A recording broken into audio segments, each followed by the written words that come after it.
S yes sir. எப்பவுமே நீங்கள் ஒரு வித்தியாசமான ஒரு விஷயம் பண்ணியிருப்பீங்க. இந்த படத்தில் உங்களுக்கு என்ன பெஸ்ட்டாக தெரியும்? ஏன்னா நீங்கள் வந்து மேக்கப் போட்டு வந்திருக்கீங்க சரிங்களா? உங்களுக்கு இன்னும் எவ்வளோ இதில் வந்து பிடிச்சனால தான் பண்ணுவாங்க. ஒரு பெரிய ஹீரோலாம் வந்து இது மாதிரிலாம் பண்ண மாட்டாங்க. இது மாதிரி ஆமாம், கெட்டப் போட்டுலாம் வர மாட்டாங்க. Okay sir. என்ன காரணம்? Okay sir. இதில் சாதாரண விஷயம் தான் சார். ஆக்சுவலி நம்ம சினிமாவில் ரொம்ப பெருசாக நிறைய விஷயத்த பேசுகிறோம். ப்ரொடியூசர்ஸ்க்கு பணம் போட்டு எடுக்கிற உழைப்புக்கு முன்னாடி, அவங்க எங்கள் மேலே வச்சுருக்க நம்பிக்கை முன்னாடி நான் வந்து மேக்கப்போடு வந்து எல்லாம் சாதாரண விஷயம் தான் சார். ஆக்சுவலி எனக்கு வந்து அப்படி தோணலை எனக்கு எதுவுமே. இந்த டைமுக்கு வரணும்னு சார் சொல்லியிருந்தாங்க. அதே சமயத்தில் அந்த டேரக்டரையும் டக்குன்னு விட்டுட்டு வர முடியல. இந்த கேப்பை மேனேஜ் பண்ணுறதுக்காக உடனே வர வேண்டிய சூழ்நிலை. சாதாரணமாக வந்துட்டேன். ஒன்றும் இல்லை, எனக்கு பிடிக்கும் இந்த காரியத்தை நடத்த முடிக்கணும். அதுக்கு நான் வந்து இன்னும் டைமுக்கு நிற்கணும். எப்படி வந்தாலும் வந்துடணும், அதுதான் நினச்சேன். அதுக்கு மேலே ஒரு பெருசாக நினைக்கிறேன். விஜயனிங் சார், இந்த மேக்கப் தான் கேட்கணும். இந்த மேக்கப் வந்து அந்த டைரக்டர் கொஞ்சம் சஸ்பென்ஸாக வச்சுருப்பாரு. நீங்கள் இப்படி எல்லா மீடியாவிலும் கொண்டு வந்திருக்காரு. அந்த டைரக்டர் எதுவும் நினைக்க மாட்டார். பெர்மிஷன் கேட்டு தான் சார். ரொம்ப அவசரம், டைம் இல்லை. அவர் ஷார்ட்டும் வந்து லாஸ்ட் மினிட் வரைக்கும் எடுத்துகிட்டு இருந்தார்.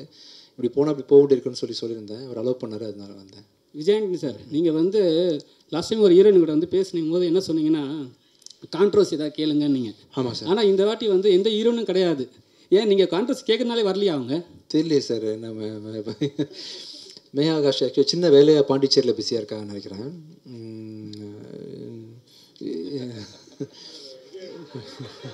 சார் பதில் சொல்லுங்கள் சார் கரெக்டாக.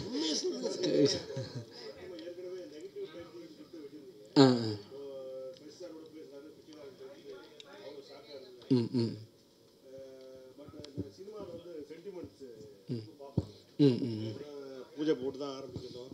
இல்லைன்னா வந்து நெகட்டிவ் டைட்டில் வைக்கக்கூடாது, அபசகுதமாக பேசக்கூடாது அப்படின்னு சொல்லிட்டுலாம் எல்லாம் திங்க் பண்ணுவாங்க. பட் இனிமேல் இடையில் உங்களுக்கு ஒரு ஆக்சிடென்ட் கூட ஆச்சு இல்லையா? பட் அதனால தான் இப்போது வருங்காலத்தில் உங்களோட அப்ரோச் எப்படி சார் இருக்கும் டைட்டிலில்? இல்லை சார், கரெக்ட் மூடாக இருக்கும் சார்.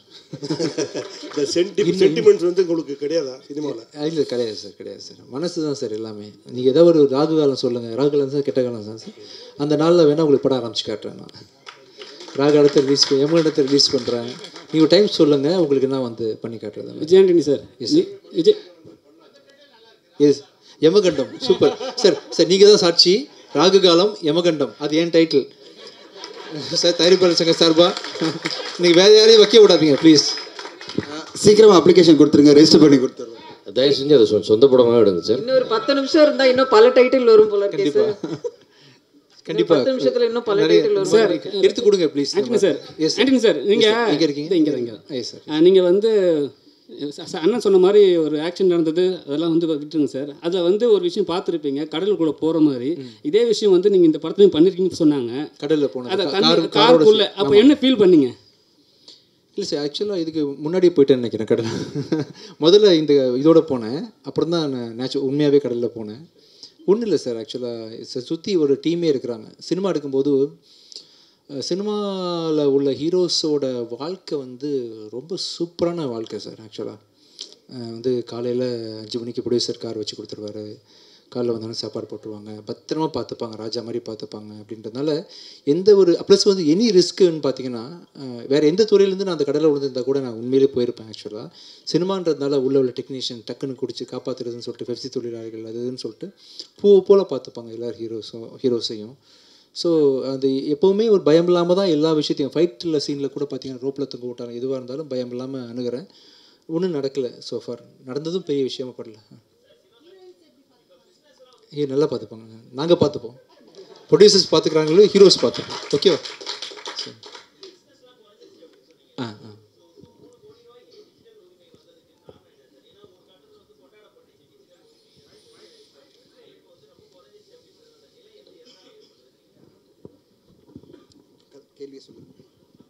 இல்லை, நீங்கள் இந்த வியாபாரம் எது குறைஞ்சதுன்னு கேட்குறீங்களா சார்? வியாபாரன்றதை தான் சொன்னேன். இப்போது நம்ம இதுக்கு முன்னாடி வரைக்கும் விஜயானந்த் சார் படங்கள், அவருடைய வெற்றி படங்கள், எல்லா படங்களுமே எல்லார் படமே சில படங்கள் டிஜிட்டல் விற்காமல் ரிலீஸ் பண்ணால், விற்றதுக்கப்புறம் பார்த்தீங்கன்னா தமிழ்நாடு என்ன ஷேர் வருதோ அதை விட கூட விற்கிறது தான் டிஜிட்டல் வியாபாரம்.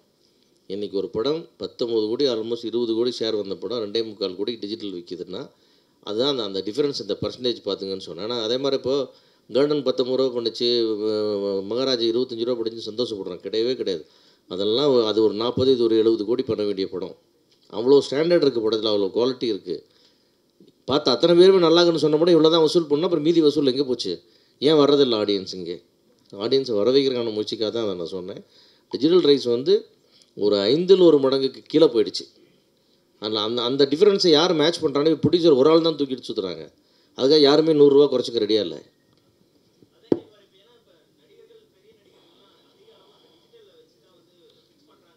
ஆமாங்க, டிஜிட்டல் ஏறிச்சுன்னு எல்லாரும் ஏறிக்கிட்டாங்க. டிஜிட்டல் இறங்கிடுச்சே, யாருமே இறங்கலையே, எல்லாம் மேலேயே நிற்கிறாங்க. ப்ரொடியூசர் தான் கீழே நிற்கிறாங்க. நடக்கணும், அதுக்கான முயற்சிகள் எடுத்துக்கிட்டு இருக்கோம். விரைவில் நடக்கும், அதிரடியாக அதாவது நடக்கும்.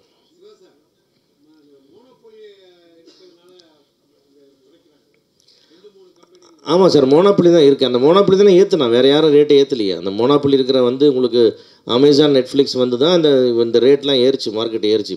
மீதி சேனல்ஸ்லாம் கூடவே வந்தாங்க. பட் ஹையஸ்ட் ப்ரைஸ் பெரிய மெகா படங்களை வாங்கினது அவங்க தான் வாங்கினாங்க.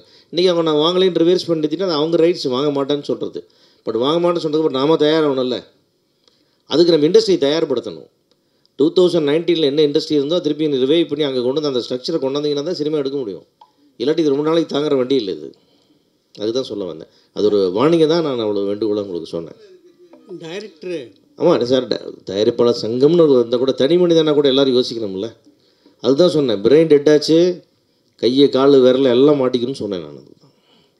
டைரக்டர் விஜய் மில்டன் சாருக்கு ஒரு கேள்வி. மழை பிடிக்காத மனிதன் சொல்லி கவித்துவமான ஒரு தலைப்பு வச்சுருக்கீங்க. பொதுவாக அதில் 3 கேரக்டர் வருது. சரத்குமார், விஜய் ஆண்டனி, நம்ம சத்யராஜ், 3 கேரக்டர் வருது. ஆமாம் சார். பொதுவாக அந்த மழை பிடிக்காத மனிதர்களை வந்து போபியான்னு சொல்லுவாங்க, போபியான்னு சொல்லுவாங்க. பயம் கொடுத்து அதுக்குன்னு ஒரு இது இருக்குது. அந்த மாதிரி ஒரு பயப்பிரச்சனையை வச்சு இது எடுத்துருக்குதா, இல்லை எந்த அடிப்படையில் இந்த தலைப்பு வச்சுருக்கீங்க? சார், நான் ட்ரை பண்ணது என்னென்னா சார், இப்போ அந்த டைட்டில் கேட்டோன்னே உங்களுக்கு ஒரு கேள்வி வருது இல்லை, ஒரு மனுஷனுக்கு வந்து ஏன் மழை பிடிக்கலை அப்படின்னு. அந்த கேள்வி தான் சார் இந்த படத்தோட கதை. இந்த படத்துலையும் அந்த ஒரு க்யூரியாசிட்டி இருக்குல்ல, அந்த ஒரு ஏன் இவனுக்கு இது பிடிக்கல, ஏன் இவன் இப்படி இருக்கான், ஏன் இவன் இப்படி சுற்றிட்டு இருக்கான் அப்படின்ற கேள்வி தான் படத்தை நகர்த்திட்டே போகும். ஸோ அதுக்கு கிளைமாக்ஸில் நம்மளுக்கு வந்து ஒரு ஆன்சர் கிடைக்கும். இதனால தான் அவனுக்கு ஒரு மழை நாளில் நடந்த ஏதோ ஒரு சம்பவம், அந்த சம்பவம் என்னன்றது முழு விவரம் கூட நான் சொல்லலை. ஒரு மழை நாளில் நடந்த சம்பவத்தினால அவன் வாழ்க்கை டோட்டலாக மாறிடுச்சு, அதனால் அவனுக்கு மழை பிடிக்கலன்னு ஒரு அண்டர்ஸ்டாண்டிங் வரும். விஜய் மில்டன் சார், இந்த படத்தில் விஜயகாந்த் சார் நடிக்க ரொம்ப ட்ரை பண்ணீங்க, நிறைய போராடினீங்க. ஏன் நடிக்கலை? அவர் கேரக்டரில் தான் சத்யராஜ் சார் நடிச்சிருக்காரா? என்ன நடந்தது சார்? கேப்டன் இந்த படத்தில் இருக்கார் சார். இப்போதைக்கு நான் அவ்வளோதான் சொல்ல முடியும். அவர் வந்து ஒரு பிளெஸ்ஸிங்காக எங்கள் கூட இருக்காரா இல்லை என்னவா இருக்காருன்றதெல்லாம் சொல்ல விரும்பல. ஆனால் இந்த படத்தில் கேப்டன் இருக்கார். சார் விஜய் மில்டன் சார் உங்களை தான் சார். நீங்கள் லாஸ்ட் டைம் வந்து லாஸ்ட் டைம் வந்து சத்யராஜ் சார் வந்தாங்க. அப்போ வந்து அவர் சொன்னார் என் ஃபோட்டோ கூட பின்னாடி வைக்கலன்ட்டு. சார் இப்போ வந்து எல்லார் ஃபோட்டோ வச்சுருந்தா தான் காரணமா? அவர் கேட்டதுக்காக தான். சாரி, ஃபோட்டோ வைக்கலன்னு கேட்டாரா சார்? ஆமாம். எப்போ? லாஸ்ட்டில்? ஆமாம். இல்லையே சார், ஃபோட்டோ திரும்பி பார்த்து என் ஃபோட்டோ கூட இல்லையேன்னு சொல்லிட்டு சொன்னாங்க. இல்லை சார், இருந்தது சார், டிசைன் பண்ணியிருந்தோமே. நாங்கள் யாருமே விடலை, சரத்குமார் சாரும் சரி. ஏன்னா எல்லாருமே சீனியர் ஆக்டர்ஸ், அவங்களுக்கான ஸ்பேஸை நம்ம கண்டிப்பாக மரியாதை கொடுக்கணும்னு கரெக்டாக ப்ராப்பராக டிசைன் பண்ணியிருந்தோம். அப்படி சொல்லலையே அவர், நான் இருந்தேன் அந்த ஃபங்க்ஷன். சார் அப்புறம் சார், இப்போ நீங்கள் எல்லா படமே வந்து யூஏ தராங்க. நீங்கள் வந்து கதை எழுதும் போதே மழை பிடிக்காத மனிதன் வந்து ரொம்ப நல்ல சப்ஜெக்டாக இருக்கும். யூஏ கொடுக்கும்போது உங்களுக்கு என்ன தோணுச்சு? இல்லை சார், சென்சார் ஆஃபீஸில் எனக்கு சொன்ன முதல் விஷயமே உள்ளே நுழைஞ்ச உடனே எல்லாரும் பார்க்குற ஒரு படம் எடுத்திருக்கீங்க, வாழ்த்துக்கள் அப்படி தான் சொன்னாங்க. சொல்லிவிட்டு ஏன் யூஏ கொடுக்குறோம் அப்படின்னா, ஒரு அடிதடி இருந்தாலே யூஏ தான். ஒருத்தனை வந்து நம்ம கட்டையை எடுத்து அடிக்கிறோம், அவன் நல்லவனோ கெட்டவனோ, அப்படி ஒரு சண்டை காட்சி இருந்தாலே நாங்கள் யூஏ கொடுத்துருவோம். அதனால யூஏ கொடுக்குறோம். மற்றபடி எந்த கட்டுமே இல்லைன்னு சொல்லி தான் சர்டிஃபிகேட் கொடுத்தாங்க. Thank you sir.